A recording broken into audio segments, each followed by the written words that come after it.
Ce que nous allons entendre là, c'est une parole que quelqu'un a reçue, c'est Marvin. Et cette parole prépare complètement le message, qui est le sentier de Dieu. C'est le titre que j'ai donné à ce message. Marvin, si tu veux bien venir nous dire ce que tu as reçu. Bonjour à tous. Je ne sais pas si vous avez remarqué, début de semaine, comme il faisait beau. Pour moi, c'était le temps parfait pour pouvoir jardiner.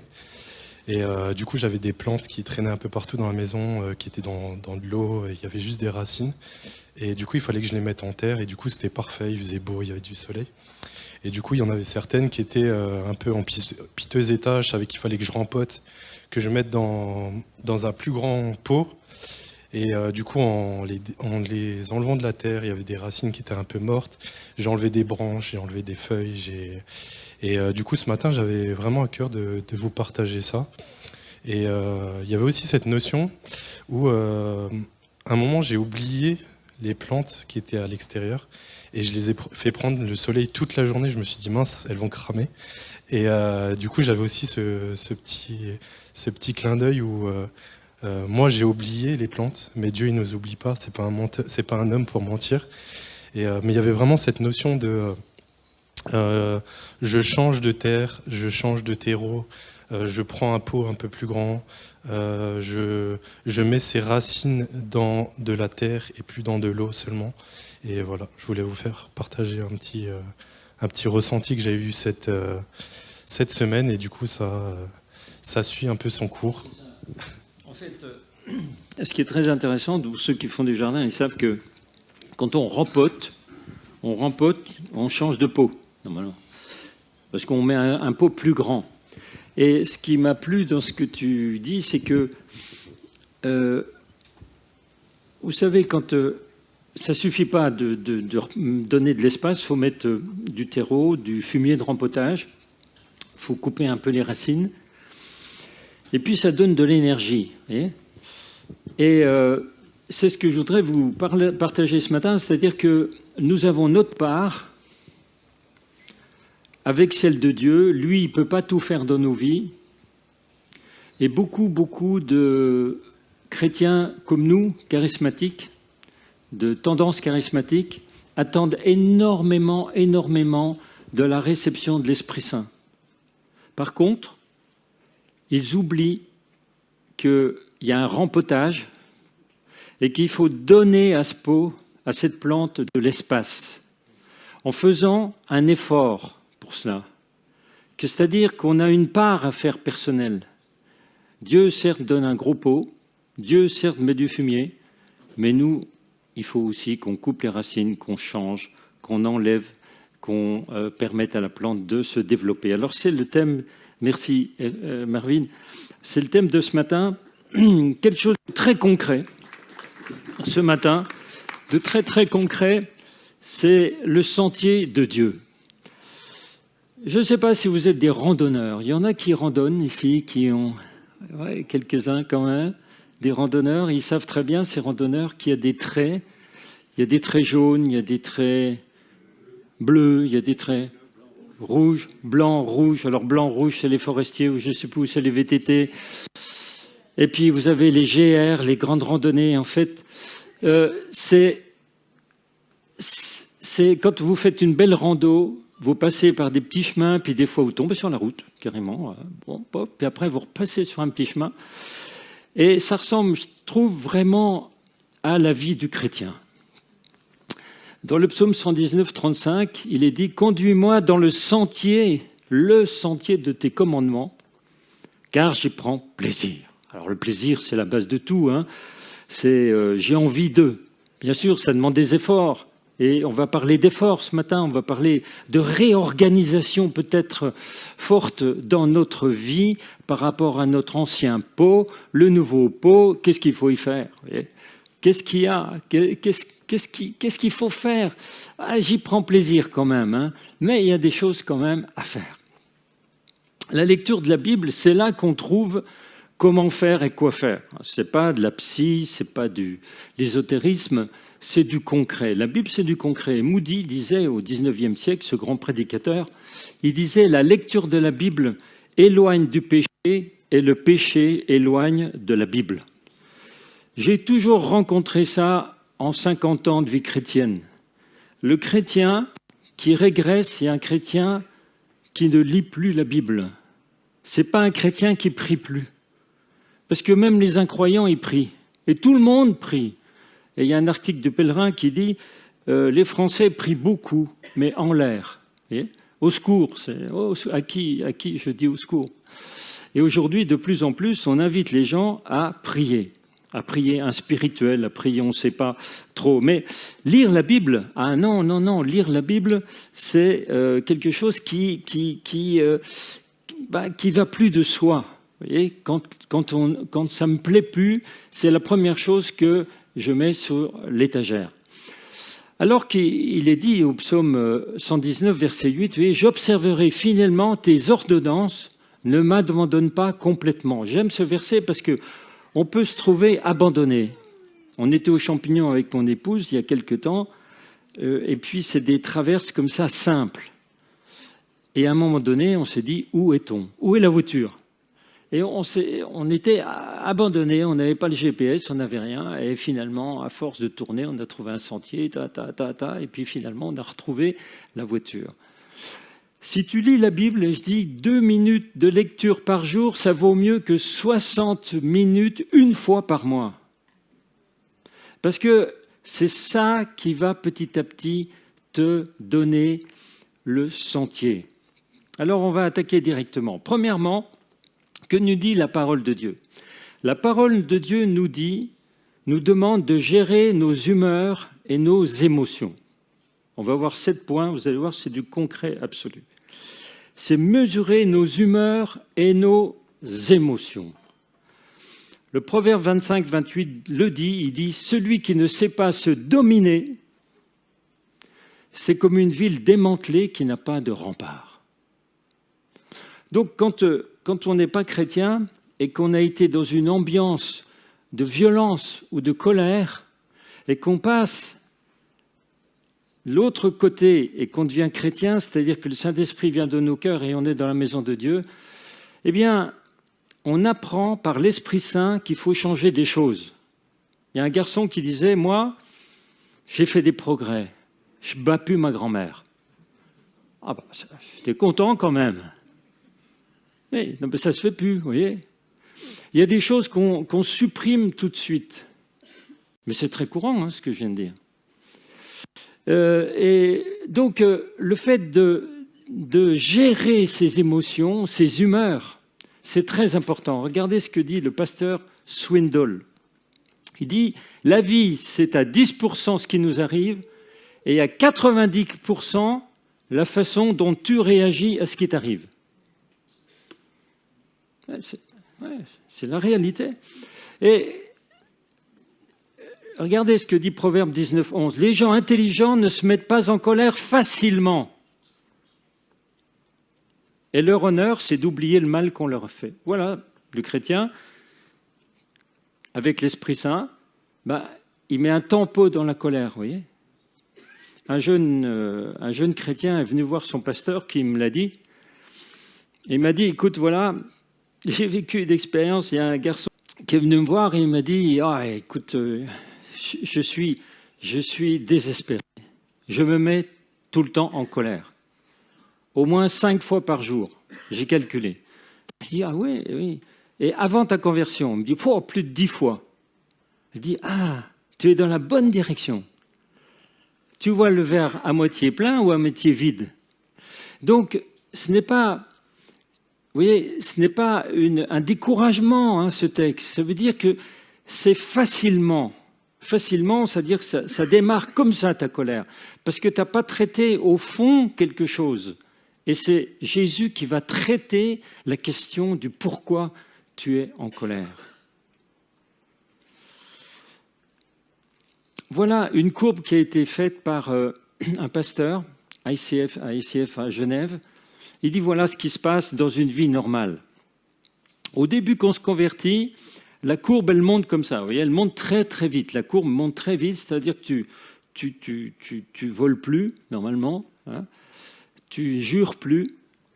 tu mens plus. Donc voilà, c'est rapide, parce que tu lis la Bible et puis tu fréquentes des frères et sœurs, et tout d'un coup, tu t'aperçois que c'est plus dans ta nature, naturellement. Il y a de la tentation, mais bon, ok. Donc ça grimpe, ta vie spirituelle s'améliore. C'est ce qu'on appelle la sanctification. Et ça monte tout d'un coup. Et c'est visible comme ça. Au bout d'une semaine, 2 semaines, on dit, mais tu as changé, tu n'es plus le même. Écoute, vraiment, même, des choses en toi sont vraiment, ça se voit. Donc on grimpe très vite. Puis après, pour la sanctification, être saint, vraiment, ça devient long, difficile. Ça devient vraiment difficile. Et ça s'obtient par le jeûne, la prière, par des temps de mise à l'écart. Et ceux qui veulent grimper dans la sanctification savent très bien qu'ils patinent. Et pour aller très très haut en Christ, comme Dieu, soyez saints comme Dieu, parfait comme votre Père est parfait, ça demande énormément de piété, du temps à part, etc., etc. Donc, ça, à un moment donné, le chrétien, il continue à progresser, mais il y a encore pas mal quand même de petites choses. Et on remarque que ce chrétien, il a des dons. Alors, on a une deuxième courbe, c'est les responsabilités dans l'Église. Alors, au début, on ne le voit pas. Bon, on a tous des dons, mais comme on est tout nouveau chrétien, tout nouveau converti, à part les dons forts, majeurs, vous voyez, des dons naturels très très forts, chanteur d'opéra, tu es chanteur d'opéra, tu peux chanter tout de suite dans le groupe, d'accord ? Normalement, avec ton don. Mais il y a des dons beaucoup plus cachés. Et on s'aperçoit que tu as tel et tel don ça peut être jusqu'à le service de Dieu à plein temps, mais pas tout de suite. Donc cette deuxième courbe, elle démarre lentement et ça peut durer 1 an, 2 ans. Et tout d'un coup, on va commencer à te former. Et tu commences à grimper dans l'Église, dans le service de Dieu, dans l'Église ou ailleurs. Et ça grimpe comme ça. Et à un moment donné, ça grimpe très fort parce qu'on te confie de plus en plus de responsabilités et ça en vient à croiser avec ta sanctification, tes humeurs, tes émotions. Et on estime que là, c'est la zone de tension. Zone de tension dans ton travail, zone de tension dans ta famille, zone de tension dans le ministère et dans le royaume de Dieu, l'Église, etc. La zone de tension qu'on assiste souvent dans notre vie par rapport à notre entourage provient de ça. C'est-à-dire ton amélioration n'a pas été aussi haute que tes responsabilités qu'on t'a confiées. Tout d'un coup, tu deviens papa et maman.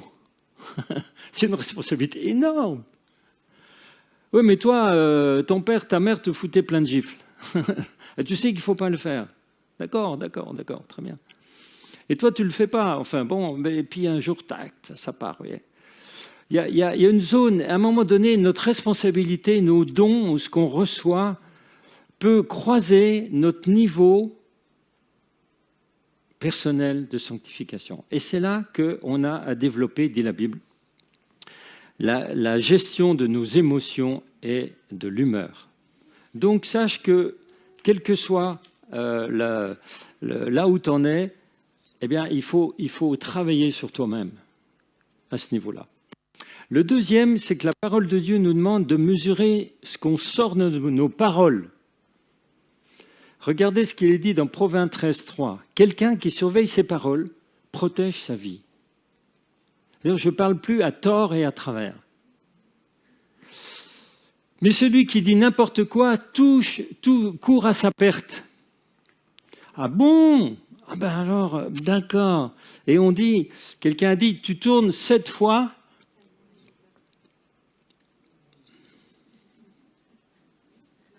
Ça y est, 7 fois ta langue dans ta bouche. Ça met un petit temps, vous voyez. Et puis je me dis, mais pourquoi j'ai dit ça ? Avant de me convertir, j'avais une copine qui avait un problème auditif dans l'oreille interne. Et c'est là que je me suis aperçu que j'étais méchant. Des fois, je lui sortais une machine, une parole mauvaise, et elle me dit, pardon, qu'est-ce que tu as dit ? Et je me dis, mais je ne vais pas lui redire ça quand même. Là, je suis attaché à elle, mais pourquoi je dirais un truc qui va la blesser, vous voyez. Ça sortait, les pain. Non, non, non. La Bible nous dit, tu gères tes paroles, tu les retiens. Tu dois prendre vraiment la dimension que, une parole, c'est Jacques qui dit la langue, personne ne peut la dompter, c'est un feu, etc. Elle est parmi les autres organes de notre corps, elle est capable de souiller notre être entier, etc. Personne n'arrive à dompter parfaitement sa langue. Jacques 3,8, c'est un fléau impossible à maîtriser, un réservoir plein de venin mortel. Il y va fort, hein. Lui, il est au niveau de sanctification, top. Hein. Et des fois, je sors un truc à ma petite épouse, je viens de marier, 40 ans de mariage. Donc, elle dit, mince, alors, c'est un truc, c'est pas sympa, ça. C'est parti, quoi. C'est parti. Bon, quand c'est parti, tu cours après, puis tu récupères quand même. Hein. Donc, tu cours à ta perte. Hein. Donc, la langue, c'est quelque chose qu'on doit maîtriser. Ensuite, troisièmement, on doit mettre en place un emploi du temps et le respecter.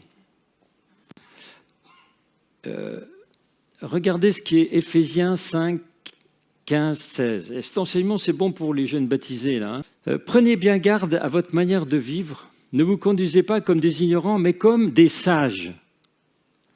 Mais pour être sage, si vous voulez, il faut anticiper, il faut prendre du recul.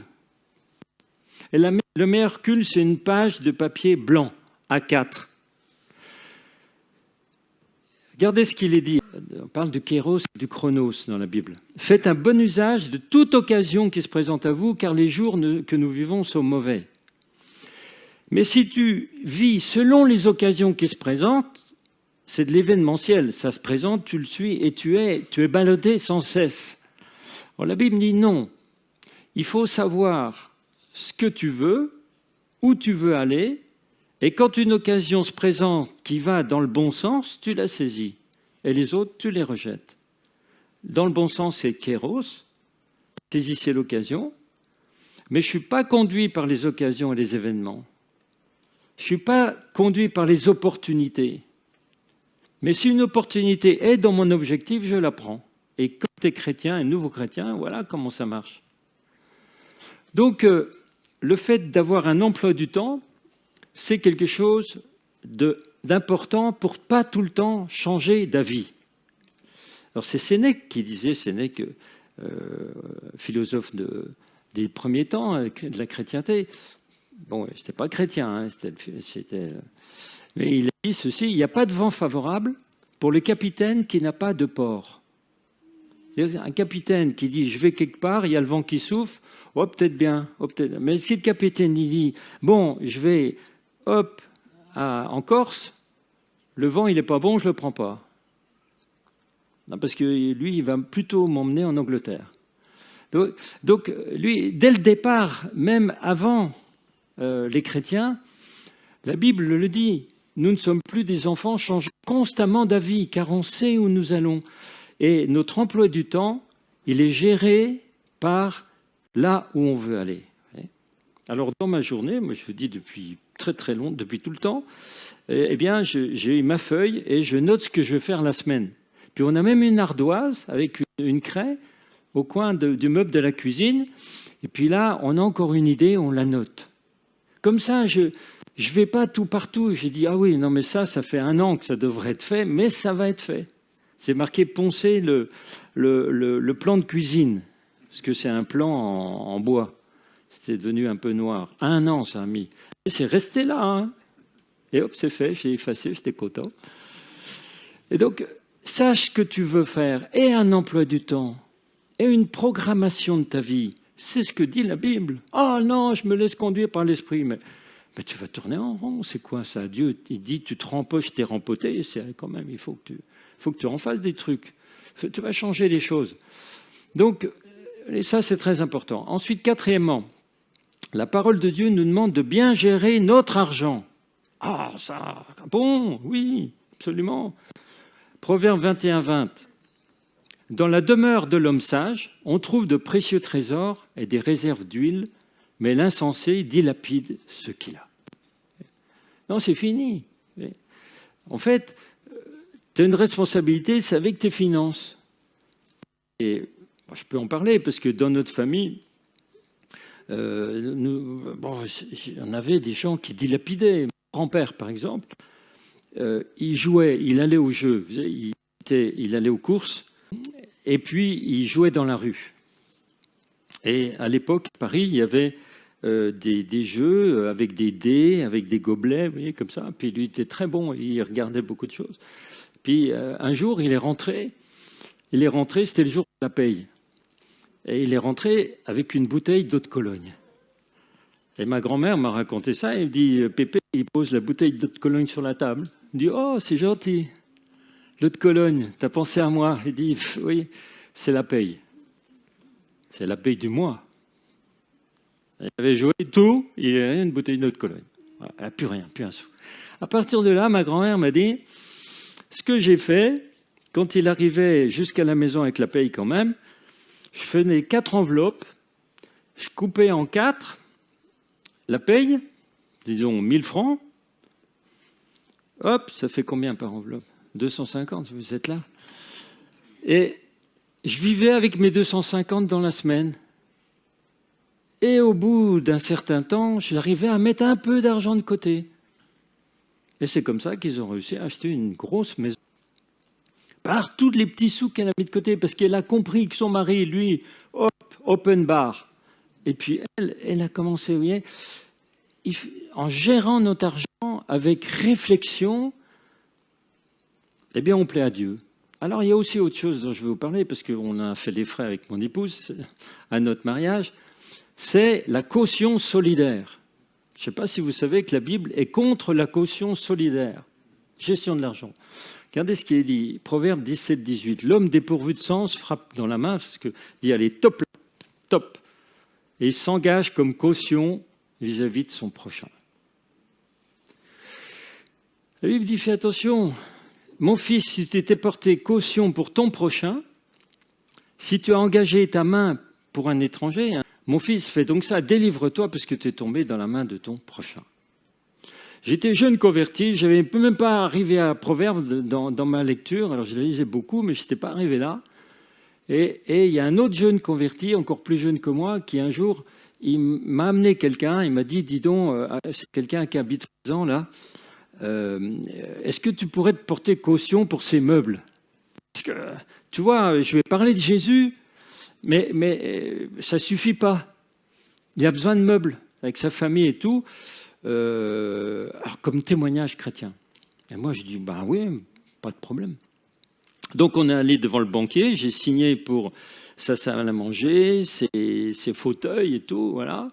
Avec, bien sûr, l'engagement qui rembourse son emprunt, puis il n'a jamais remboursé.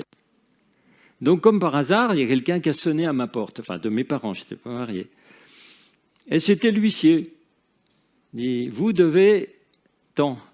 Je dis, moi, je ne dois rien du tout. Non, vous êtes porté caution pour monsieur, machin, nanana. Et maintenant, il ne peut pas payer, donc c'est vous qui allez nous payer. Alors, j'ai commencé à payer, puis on s'est mariés. Et puis, j'ai dit à ma femme, je te préviens, on ne peut pas avoir de meubles, on ne peut pas avoir de lit, on n'a rien. Parce qu'on paye les meubles et tout de ce monsieur. Et pendant combien? 3 ans, 4 ans? C'est une caution sur 7 ans de mémoire. 3-4 ans, on a dormi dans mon lit de gamin, dans les meubles que mes parents nous ont passés, et on n'avait aucun meuble et rien, mais rien à nous, rien. Parce qu'on payait les meubles de l'autre. Et ça, c'est un chrétien qui m'a dit, mais t'as pas lu là que il ne faut pas porter caution? Ah non, je n'avais jamais lu ça. Bon, bah écoute, tu rembourses, c'est tout. Hein, ouais. Donc, vous voyez, la gestion de l'argent, c'est pas passer comme ça parce qu'on est des gens spirituels. Non, pas du tout. C'est bien expliqué dans la Bible. Alors, le prochain, c'est l'étranger, etc. Quand tu portes caution pour tes enfants ou tout, ça c'est peut-être autre chose. Hein. C'est pas ce dont il est dit hors de la famille. Là, hein. Donc, il faut être dans le texte. Hein. Eh bien, c'est ce que j'ai vécu. Et je peux vous dire, oh, ça fait mal. Ça fait très, très, très mal. Donc, bon, ben voilà, je n'ai pas suivi le sentier. J'étais en hors-piste. Voilà. Ensuite, cinquièmement, la parole nous dit de prendre soin de ta santé. Ah oui, prendre soin de ton corps. 1 Thessaloniciens 4,4, que chacun de vous sache gagner une parfaite maîtrise de son corps pour vivre dans la sainteté et l'honneur. La maîtrise de mon corps, qui est le temple de l'Esprit Saint, est une responsabilité personnelle que Dieu m'adresse. Ce n'est pas lui qui va gérer ton corps, c'est toi. Et donc, le fait que je vais prendre soin de ce que en faisant du sport, de ma santé, en buvant assez d'eau, pas assez de vin, enfin moins de vin, etc. Voilà, en prenant soin simplement de ça, et la carcasse, ta carcasse, elle est à toi, et c'est à toi d'en prendre soin. Ouais, c'est une responsabilité. C'est pas spirituel. Mais si, c'est marqué. C'est marqué. La Bible n'est pas spirituelle. Tu retiens quoi dans la Bible? Montre-moi ta Bible. Alors, s'il y a des trous dedans. Tu n'as jamais statué ça? Il faut. Donc, vous voyez, c'est les momentum de la santé. Les grands moments de ta santé, c'est ça pour tout le monde. 44 ans. À 44 ans, tes cellules commencent à plus être générées dans certains domaines. À 60 ans encore et à 70 ans. Les médecins ont découvert ça. Ton corps, vraiment, tes cellules, ton développement cellulaire, il a des momentum pour tout le monde. Alors, ils disent c'est 45, ils ont ajusté sur des milliers et des milliers, je sais pas, c'est sur 20 ans, je crois que c'est 20 ans. Le test qui a été fait sur le monde entier, on a dit 44 ans, 60, 70, oui. Et puis, il y a un monsieur qui s'appelait Robert Marchand. Alors lui, il a 102 ans, champion du monde, 27 km en 1 heure. Même que j'y arrive pas, moi. À vélo. Donc, on s'est posé la grosse question. C'est venu sur le tapis, devant le tapis, en disant, est-ce que maintenant, notre génération vit plus vieille, plus longtemps, qu'il y a 500 ans, 1000 ans, 2000 ans, 10 000 ans, c'est ce que tu veux. Il dit, non, en fait, non. Il y a des gens exceptionnels. Alors, c'est ceux-là qu'on dit « Ah, monsieur, qu'est-ce que vous faites ?»« Je bois toujours ma petite goutte après le repas. » Ah, ben, et vous avez quel âge? 125 ans. Bien. C'est des gens exceptionnels. Et les spécialistes disent qu'il y en a toujours eu dans toute l'humanité un ADN exceptionnel. Mais pour nous tous, c'est 70 ans, normalement. Et avec les cachets, les vitamines, l'anticholestérol, l'antiprostate, le tout ce que tu veux, on va te repousser à 80, 90. D'accord. Mais il y a des tempos dans ta vie. Sache-les et veille bien sur ton corps. C'est important. Alors, dernièrement, bien choisir nos amis. Ah, les amis. Ça, qui se ressemble, ça semble. C'est ce qu'on dit un peu. Je pense que les amis, c'est la première semaine de conversion, la deuxième, le plus dur. Il y a la famille, les amis. Mais parce que c'est là qu'il dit, mais tu es tombé sur la tête ou dans quoi tu es tombé, et donc c'est là que finalement, je vais avoir le choix. Et c'est ton choix, c'est mon choix. Regardez ce que dit encore la Bible. C'est incroyable, ce qu'on y trouve. Proverbe 13, 20. Celui qui fréquente les sages devient sage. Celui qui se plaît avec les insensés devient bête. S'en trouve mal. Fréquente pas l'homme colère. Va pas avec l'homme violent. Vous voyez, c'est qu'une question de qui se ressemble, ça semble, mais qui je fréquente va influencer. Si on faisait un test, par exemple, je prends Laurent, viens voir Laurent. Laurent, il est très costaud. Voilà, tiens, va voir. Vas-y, tu me tires là. Regardez un peu comme même moi, très fort. Regardez. Vas-y, tire. C'est vachement dur. Quand tu es comme ça, si tu donnes la main à quelqu'un qui est tout en bas, tu tombes. Merci, Laurent. Tu comprends? Et la Bible, elle dit ce principe. Si tu as quelqu'un qui est comme ça, il t'élève, un ami va t'élever, ou un ami va t'abaisser et te faire tomber. Le chrétien, il a cette responsabilité de s'entourer de gens qui aiment Dieu. Bon, on a des amis qui ne sont pas chrétiens. Alléluia. Mais franchement, dans la famille de Dieu, c'est absolument exceptionnel. C'est tellement simple, c'est tellement bon. Tu vas à l'étranger, tu trouves quelqu'un qui tu te dis, mais pourquoi on est sur la même longueur d'onde? Mais parce qu'il y a l'esprit dans son cœur et dans le tien. Dans le tabernacle, il y avait la barre qui tenait les planches, qui était invisible au cœur des planches. Et ça parle de l'Église. Donc, notre responsabilité, c'est de choisir nos amis.